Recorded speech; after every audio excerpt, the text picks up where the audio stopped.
Estamos de volta com o programa do Povo e agora batendo um papo super bacana com ela, Lidiana Beltrame Menezes, advogada, especialista em direito da família e sucessões. E hoje ela vai falar de um assunto que interessa muita gente. Ela vai falar sobre divórcio. Lidiana, bom dia. Bom dia, Gliciana. Bom dia aos nossos ouvintes. Vamos conversar desse assunto, que é um assunto muito importante e que a gente sabe que nossos ouvintes têm muitas dúvidas sobre todos os procedimentos que envolvem o divórcio, né? Então, vamos esclarecer algumas coisas aqui hoje. Ah, muito bem. Então, para começar, Lidiana, fala um pouquinho para gente como dar entrada no divórcio. Bom, Gliciana, a primeira coisa, né, que a pessoa tem que ter em mente é que para ela se divorciar, ela precisa de um auxílio jurídico, tá? Isso é essencial.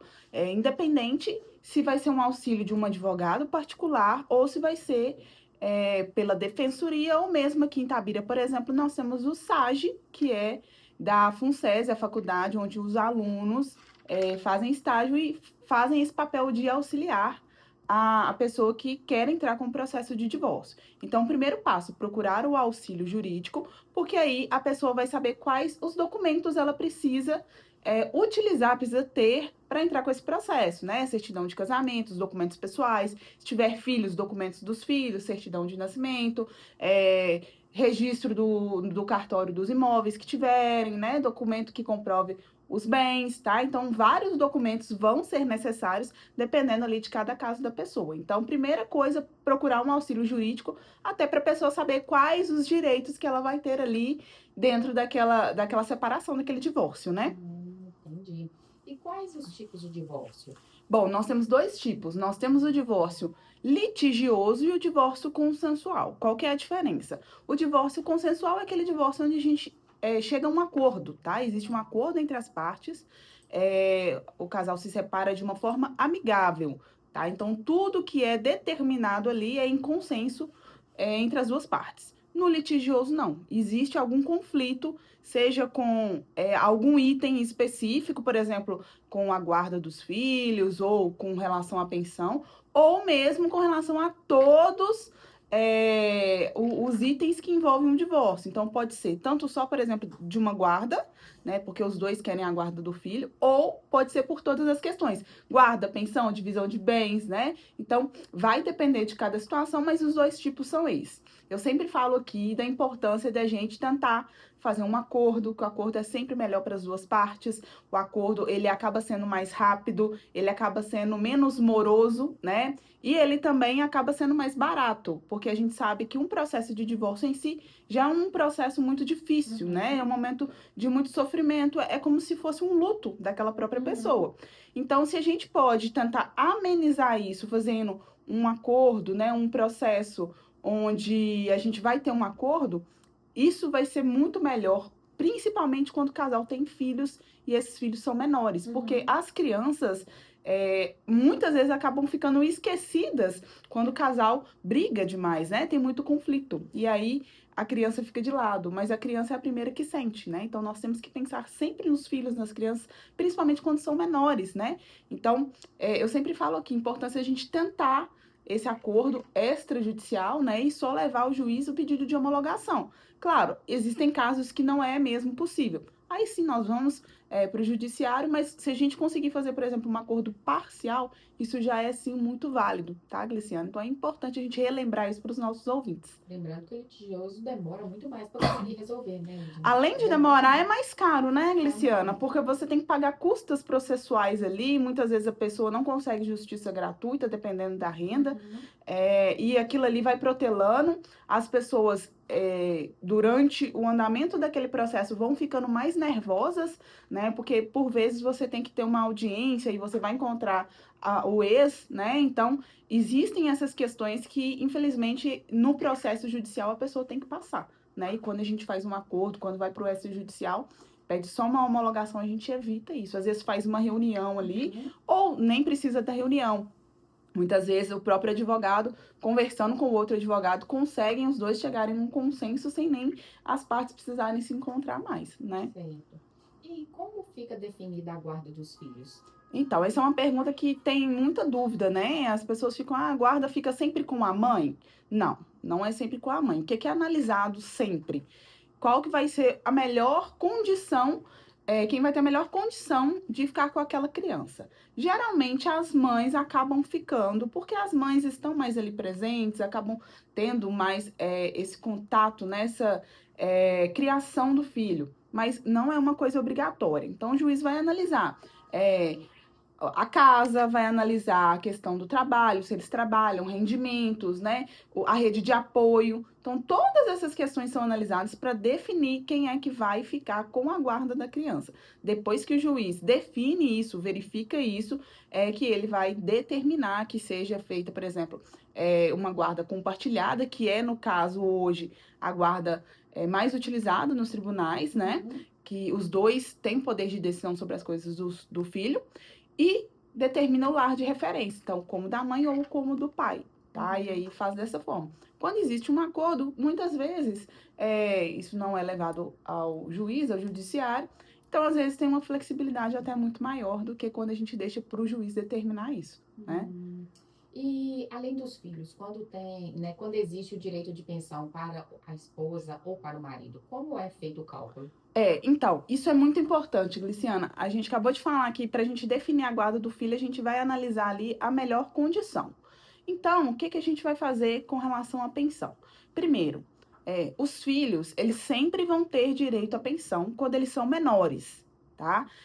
Isso não é porque a pessoa, o pai ou a mãe que não está com a guarda é bonzinho, não. Isso é porque é um direito da criança, né? Ela precisa de ter um auxílio para se manter, para ela comer, para ela morar, para ela se vestir, para ela ter o lazer, necessidades básicas, tá? Então, sempre vai ter. Quando a pessoa é maior de 18 anos, o filho é maior de 18 anos, vai depender. Vai depender do quê? Se ele estuda, se ele trabalha, se mesmo ele trabalhando, ele precisa de uma complementação, porque está fazendo uma faculdade, está fazendo um curso técnico. Então, todas essas questões, elas são analisadas. Então, pode ser que sim, mesmo a pessoa tendo mais de 18 anos, ela vai sim ter o direito de receber a pensão, tá? E essa idade de 18 anos é tanto para menino ou menina? Porque Isso. não sei, parece que menina era 21 anos ou não é isso? Não. O que acontece? Muitas empresas, planos de saúde costumam aderir até os 24, porque geralmente é a idade que o filho está se formando ali, né? 18 anos forma o ensino médio, aí você faz ali um ano de estudo, um cursinho, entra na faculdade. Então, geralmente, 24 anos é o ano que você está formando, iniciando ali na sua carreira profissional, tá? Não tem nada determinado de 18, 21, 24, 30 anos, não. Inclusive, vamos supor que uma pessoa tenha 40 anos e ela venha descobrir uma doença e ela precisa de auxílio para essa doença, porque são gastos muito grandes. Mesmo ela trabalhando, ela não consiga, sei lá, vamos colocar um exemplo aqui. 10 mil reais a pessoa precisa gastar só com medicamento. E aí ela tem um salário de 2 mil reais. Então, ela pode pedir um apoio, um auxílio dos pais, tá? Mesmo estando casada, por exemplo. Assim como a gente já falou aqui, quando os pais estão idosos e precisam de auxílio não só financeiro, a gente pode também entrar com processo e pedir os filhos para ajudarem os pais idosos, tá? Então, isso é recíproco, tanto do pai quanto do filho, tá? E aí, a partir disso, o juiz avalia e chega à conclusão, não, realmente, mesmo com 18, 21 anos, ele precisa de receber pensão. Ótimo, vai lá e determina. Se verificar que não existe necessidade, porque a pessoa já trabalha, não estuda, já tem as coisas dela, não vai ser determinado. Com relação à pensão para o ex ou a ex, como que fica nesse caso? Essa questão da pensão para o ex e para ex, a gente vai analisar se, vamos dizer aqui, Gliciana, que 95% dos casos é a mulher que pede a pensão. Por quê? Porque ela abre mão da sua carreira profissional, ela abdica, né, de tudo que ela já estudou, já trabalhou para cuidar da família, né? Então, a gente fala que ela não tem ali o ganho financeiro, mas o que ela proporciona à família, né, os cuidados, o carinho, né, estar ali presente para que o marido possa ir trabalhar, se ela abre mão de uma carreira e principalmente se ela tem dificuldades para se inserir no mercado de trabalho de novo, quando ela vai se separar, seja por causa da idade, seja por causa que já passaram-se muitos anos, ela pode sim ter direito a receber a pensão proporcional. Por quê? Porque ela era dependente financeiramente do marido. Então, se o marido fazia todo aquele gerenciamento, né, e colocava o dinheiro em casa, sendo que ela cuidava da casa, mas não colocava renda, ela é sim independente dele, assim como os filhos menores, e aí vai ser calculado o valor que ela tem direito de receber dessa pensão. Ah, essa pensão vai ser vitalícia, vai ser quanto tempo? Vai depender do caso. Dependendo da situação, vamos supor que seja uma mulher que já tem lá seus 56, 57 anos. Dificilmente essa mulher vai conseguir se reinserir no mercado. Se ela ficou 30, 40 anos sem trabalhar, ou mesmo se ela nunca trabalhou. Então, nesse caso, essa pensão vai sim, com quase 100% de certeza, ser determinada como vitalícia. E se ela conseguir uma aposentadoria, ela perde. Mas como ela vai conseguir aposentadoria se ela nunca trabalhou? É verdade, é verdade. A não ser que ela pagasse o INSS e fizesse alguma contribuição. Aí, nesse caso... Aí teria que ver essas questões previdenciárias, se ela poderia fazer talvez uma redução no valor da pensão alimentícia a ser pago, ou mesmo, dependendo, até retirar. Mas vamos supor uma situação onde a mulher é mais jovem. Vamos supor que ela se casou com 24 anos, ela era, sei lá, técnica em enfermagem, abriu mão por 5 anos e se separou ali com 29, 30 anos. Ela ainda consegue voltar ao mercado de trabalho, porque ela ainda, apesar de ter ficado 5 anos, ela ainda não está tão, vamos dizer, entre aspas, velha para o mercado, né?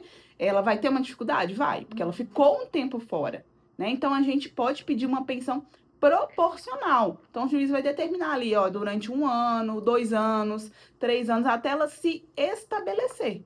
Depois disso, pode ser revisado ou mesmo pode se encerrar, né, o pagamento desse valor aí, dessa pensão. A intenção aqui não é de forma alguma fazer com que a mulher ou o homem, enfim, que separe, receba esse valor e fique sem trabalhar.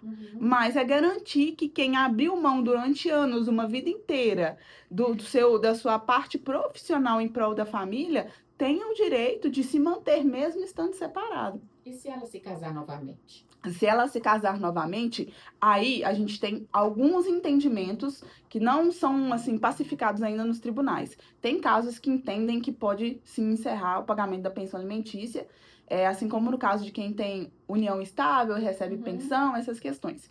E temos a linha do entendimento que fala que, dependendo do caso, não. Então, assim, não é nada 100% certo, Gliciana. Mas a mulher, ela, com certeza, vai ter que pensar bem direitinho para ver, para entrar num relacionamento. Uma coisa é ela namorar, tá? Namorar outra coisa é ela se casar, Sim. tá? Aí falando assim, minha opinião aqui, o namoro não interfere em nada. O casamento, aí ele já pode sim ter alguma interferência. Sim. Tá? Então aí vai analisar cada caso, o juiz vai ver as provas, vai verificar a condição. Mas assim, então, se for o seu caso da nossa ouvinte aí que está aí nessa situação pensando em se casar de novo, pense muito bem, porque dependendo da situação, é melhor ficar só namorando. Agora, voltando à questão do filho, por exemplo, o filho ou a filha que recebe pensão e se casa, perde a pensão? O filho ou a filha? Então, isso é uma pergunta também muito comum. Automaticamente não, tá? A gente já falou aqui algumas vezes que para a pensão ela ser dada como sem a obrigação, né, que o pai ou a mãe não tenha mais essa obrigação, a gente tem que entrar com um processo de exoneração de alimentos, independente da idade do filho. Se o filho se casou, o que o pai tem que fazer, ou a mãe? Entrar com um processo informando, olha, eu pagava pensão, minha filha tem 20 anos, mas ela se casou, ela trabalha, o marido dela também trabalha, então eu quero retirar essa obrigação. Agora, existem casos, não são muito comuns, tá, Gliciana? Mas eu já vi de mesmo o filho estando casado conseguir manter a pensão. Por quê? Era um caso em que a filha teve um filho e o filho precisava de cuidados especiais, ela não conseguia trabalhar e o marido estava desempregado, então se comprovou toda uma situação onde, mesmo ela estando casada, o casal estava em uma condição muito difícil.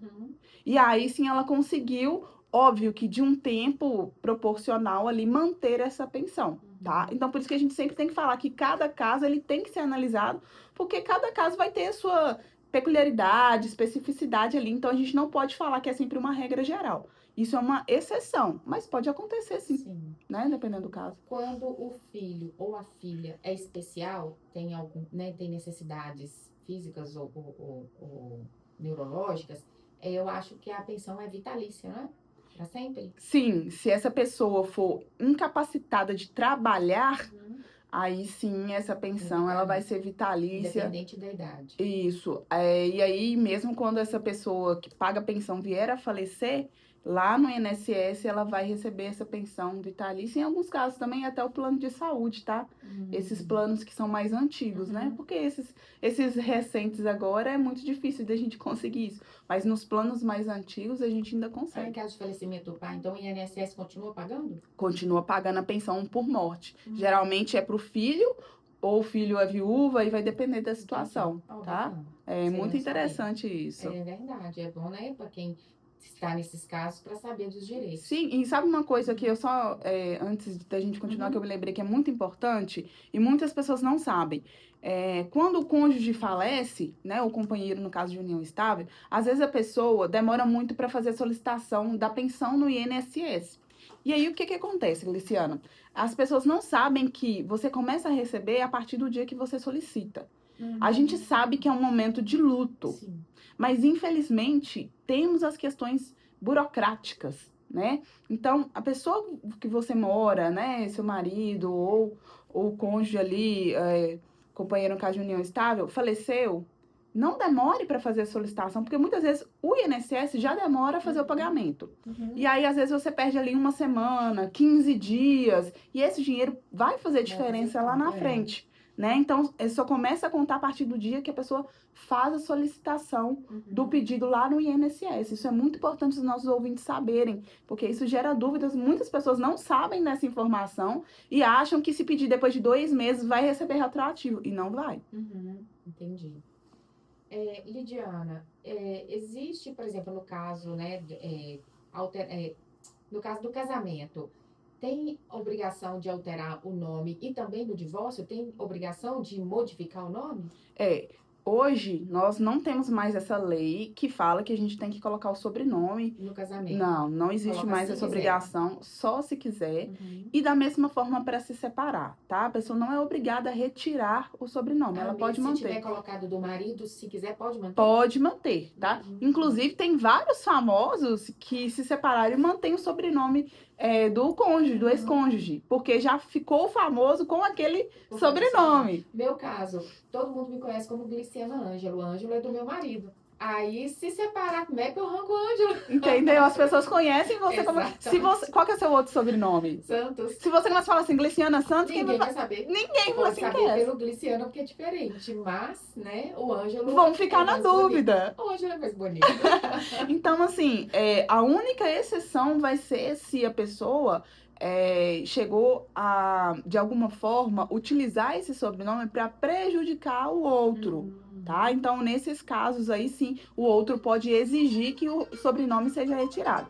Fora isso, não é possível exigir. Então, se não houve um constrangimento, um transtorno, não é possível fazer essa exigência, não. Muitas pessoas acham que é obrigatório. A tirar. E aqui, eu vou te falar a verdade, eu tô vendo muitos casais que estão se separando lá no escritório, né? Quando eu vou fazer o divórcio, a mulher tá optando por manter o sobrenome, até pela burocracia que é você fazer alteração de documentos. Bom, o conselho é não colocar. É não colocar, porque, sinceramente, se eu soubesse que era tão burocrático mudar todos os documentos, eu não teria colocado, mesmo. Até hoje, já tenho anos, né? Vou fazer 26 anos de casada, eu ainda tenho alguns lugares que tá com sobrenome de solteira, que quando eu preciso mexer com alguma coisa, é chato para mexer. Então, realmente é muito burocrático. Tem que trocar todos os documentos. Fora as taxas que você tem que pagar, né? Aí a pessoa se separa, é pior ainda, tem que mexer 2 vezes. Se eu soubesse disso antes, eu não teria colocado o sobrenome dele, por causa da burocracia, sério mesmo. E tem muitas pessoas, muitos casais, muitas famílias que falam, mas isso é uma tradição, tem que colocar o sobrenome. Modernizaram, né? Então, a gente tem que modernizar. Então, assim, às vezes, a não ser que a pessoa realmente queira. Eu quero, eu sei do trabalho e pronto. Né? Mas se a pessoa só pra agradar o outro, gente, não faça isso. Dá mais trabalho. Já tá é o suficiente. Não é? A criança tá no dedo, é suficiente. Exatamente. Porque realmente é um transtorno, né? Agora, se está disposto aí a enfrentar filas para trocar os documentos. Boa sorte. Olha, Diana, então, como é feita a divisão dos bens no caso da separação? Vamos lá. Essa é uma das partes que a gente tem muita briga também, né, Gliciana? Você fala uma frase que eu gosto, hein? Quando tá casado é meu bem pra cá, meu bem pra lá. Quando divorcia é meus bens pra cá, meus bens pra lá, né? ficam os meus bens. Exatamente. Então, assim, a gente sempre fala aqui da importância de entender sobre os regimes quando o casal vai se casar, de buscar uma assessoria, ainda que a pessoa pense assim, eu vou lá só para ter certeza de que eu não preciso fazer nada. Mas é interessante buscar esse auxílio e essa orientação. Então, como que fica a questão da divisão dos bens? Primeira coisa, nós vamos ter que olhar qual que é o regime de bens que aquele casal se casou. Hoje nós temos como regime padrão, né, que é aquele que você simplesmente vai no cartório, não faz um pacto antinupcial, como regime de comunhão parcial de bens. O que esse regime fala? É o que 95% da população tem. O que foi adquirido junto, na constância do casamento, é dos dois. O que foi adquirido antes, né, de forma particular, vai ser de cada um, tá? Vai se manter dessa forma. Isso é importante que os nossos ouvintes tenham em mente, em questão de divórcio, separação. Quando a gente fala em herança, isso muda um pouco, tá? Então, as pessoas, às vezes, costumam confundir. Fora isso, nós temos a separação total de bens, que é o que está no nome de um é de um, que está no nome do outro é do outro, mesmo se comprou durante o casamento, tá? Então, nesse regime, que ele é menos comum, mas se você, ouvinte aí, é casado nesse regime, se você está comprando um imóvel, um apartamento, uma casa, junto com o seu marido, com a sua esposa, é importante que esteja no nome dos dois esse imóvel, porque fora isso vai ser considerado só de quem está no nome, tá? Mas voltando ao nosso regime mais comum, que é o de comunhão parcial de bens, então vai ser o que está ali adquirido dentro do período do casamento, né? Daquele casal, daquela união. E aí, a gente pega que metade é de cada um. Mas e no caso que a mulher não trabalha, que a gente comentou aqui? Da mesma forma. Ela não colocou o dinheiro em casa, mas ela estava em casa para que o marido fosse trabalhar. Então, por esse regime, ela é, sim, direito de 50%. Ela é o que a gente chama de meeira, tá? Então, tem uma casa, um carro, uma moto. Tudo vai ser dividido pela metade, tá? Então, a gente tem que ter isso muito claro na nossa cabeça. E aí, a grande questão aqui, Gliciana, vem quando construímos no terreno da sogra. Não. Aí vai se separar. Nossa, mas ultimamente eu tô tendo muito caso assim. Não, doutora, o negócio é o seguinte, a gente construiu, temos uma casa, a casa é nossa, tá? Mas a gente construiu no terreno da minha sogra. Aí eu falo com a pessoa, tá, mas você tá querendo o quê? Porque você tá separando, você não vai querer continuar morando lá. E tem casos que a mulher ainda quer continuar morando lá. Ok. Aí eu falo assim, beleza, mas e aí? E se você for arrumar um namorado novo, uma outra pessoa, você vai ficar ali do lado do seu ex-sogro, da sua ex-sogra? E nem é ex-sogra e é sogra, né? Nós já comentamos aqui, já falei para os nossos ouvintes que sogra e sogra é para sempre, é eterno, não tem ex-sogra e ex-sogra. Então, como que fica essa situação? A gente precisa pensar muito, e é muito importante, eu sempre faço esse alerta, não construam no terreno do sogro e da sogra, porque para você vender isso vai ser muito difícil. Quem vai comprar um imóvel que está dentro do lote de outra pessoa? A não ser que seja um lote independente, né? Mas aí você tem que fazer o desmembramento, né? e isso é caro, isso é burocrático e trabalhoso, ninguém faz. Você pode contar aí que 5% das pessoas fazem. Apesar que se o lote, mesmo sendo independente, é do sogro ou da sogra, como que você vai vender um negócio que não é seu, exatamente. Né? Aí você tem duas opções. Ou o ex compra a sua parte, mas na maioria das vezes não tem condição, porque é um valor alto. Ou você põe para alugar e recebe o aluguel, mas quem vai querer morar numa casa que é de, querendo ou não, tá dentro do terreno de outra pessoa, não é qualquer pessoa que vai querer fazer esse tipo de contrato de locação, ou você mora por ali. Então, assim, é muito complicada essa situação, né? A gente tem que sempre pensar lá na frente. Vamos começar a construir. Meu sogro, e fala assim, não, mas minha sogra deu isso pra gente. Deu? Então, vai lá e documenta. Vai no cartório, faz a transferência da parte, faz, igual você falou, a separação, né? A divisão, o desmembramento, depois você constrói. Porque lá na frente você pode ter transtornos enormes. E aí, vamos supor, na situação onde a mulher fala assim, não, eu vou continuar morando aqui até o meu ex juntar um dinheiro e me pagar a minha parte. E se a situação com o sogro e a sogra começa a ficar ruim? Se eles começam a se agredir verbalmente, e quando tem criança também morando junto, que acaba sentindo tudo isso. Então, assim, nesse caso, a gente tem que ter muito cuidado, Gliciana, porque essa questão de construir na casa, no terreno do sogro e da sogra, complicado. é muito complicado, né? Óbvio que ninguém casa e ninguém constrói pensando que vai se separar. Mas vamos mudar aqui um pouco então o foco. E se o cônjuge falece? Vai ter problema da mesma forma, Sim. né? Acho que vai ser pior ainda. É. Então, nós temos que ter essas cautelas. Eu sempre falo, ó, é direito da pessoa, mas o ex-cônjuge não tem dinheiro para pagar. A mulher não tem para onde ir. Não tem como sair. Aí muitas vezes assim, não, vou fazer uma entrada separada. E faz a entrada separada, mas o problema ele permanece. Mas o terreno continua sendo do sogro ou da sogra. Entendeu? E aí você fala assim, não, mas eu não tenho intenção de ter outra pessoa, eu quero continuar, eu vou ficar sozinha. Você fala isso hoje, daqui 5 anos, 10 anos. Ninguém gosta de ficar sozinho, né, Gliciana? E você quer ter a sua liberdade, porque querendo ou não, você ficar perto de ex-sogra e ex-sogra, você tá Não é sendo um pouco, confortável, né? você tá sendo um pouco prejudicado na sua privacidade, Sim. você tá sendo tolhido ali. Então a gente tem que ter muita cautela. Eu até lembrei disso porque esses últimos meses, vários divórcios que eu estou fazendo estão com esse caso da casa ser construída no terreno do sogro e da sogra. E gente, infelizmente, quem sai prejudicado é a mulher.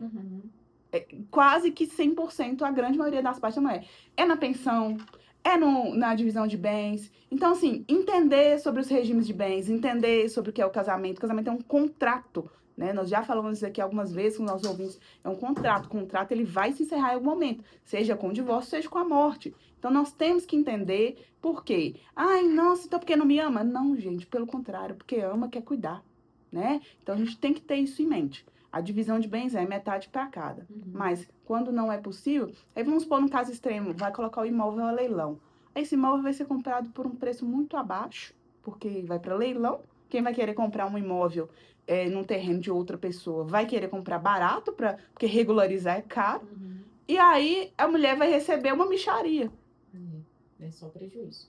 É só prejuízo. Então, nós temos que pensar muito nisso. A divisão é metade para cada um, regime de comunhão parcial de bens, mas a gente tem que sempre se atentar a essas questões, tá, Gliciana? Isso eu lembrei de falar porque isso é muito importante aqui, e eu sei que nós temos muitas ouvintes mulheres, e a gente tem que chamar essa atenção para isso, porque... Quando tá no início do relacionamento, é tudo lindo, tudo flores, a gente tem que pensar no futuro. Isso não é pensar em separação, isso é sabedoria. A gente tem que pensar em não ter problemas de dor de cabeça. É lógico que ninguém quer separar. Mas se acontecer, a gente não sabe o que pode acontecer, né? Um dia você deita de um jeito, outro dia sua vida já revirou toda, né? Exatamente. Então, a gente não sabe. E aqui, Gliciana, não só casos... também, até por questão de quando for deixar para os filhos, né?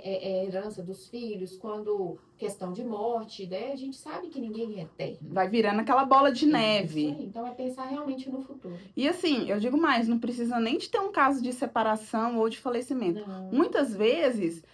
os irmãos da pessoa que construiu naquele lote... Os sogros morrem, né? Às vezes não precisa nem morrer, às vezes começa a encrespar porque quer casar também, quer construir também.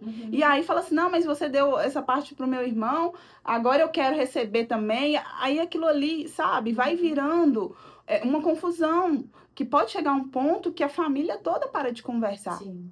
Então, a gente tem que ter essas cautelas. São coisas que a gente não pensa. Muitas vezes o relacionamento acontece de uma forma que a gente... Quando a gente assusta, né, Gliciana? Acontece isso, né? Você já tem 5, 10 anos que tá com a pessoa, já tá morando junto, nem percebeu. Primeiro você leva uma trouxa de roupa, depois você escova de dente, na hora que você vê, tá ali morando junto, né? Tá com união estável. Então, a gente tem que pensar nisso. Se o relacionamento é um relacionamento que o casal quer, sim, que seja sério, né? Quer que seja um relacionamento respeitoso e bom para todas as partes, a gente tem que pensar nessas questões, principalmente porque lá no futuro, hoje pode estar tudo certo, mas lá no futuro, o casal pode estar deixando aí uma bomba para os filhos, para os herdeiros, para os irmãos, enfim, para quem quer que seja, né? Certíssimo. Lidiana, obrigada, viu? até daqui 15 dias. E obrigada aí por tirar todas essas dúvidas. Eu tenho certeza que tem ouvintes aí se identificando e já com esclarecimentos, né, prontos aí, ou para não cometer o erro, ou então tentando resolver o erro. Obrigada, abraço para você, viu? Obrigada, Cristiana. Bom dia a todos os nossos ouvintes. É um prazer estar aqui e até a próxima. Até a próxima. São 11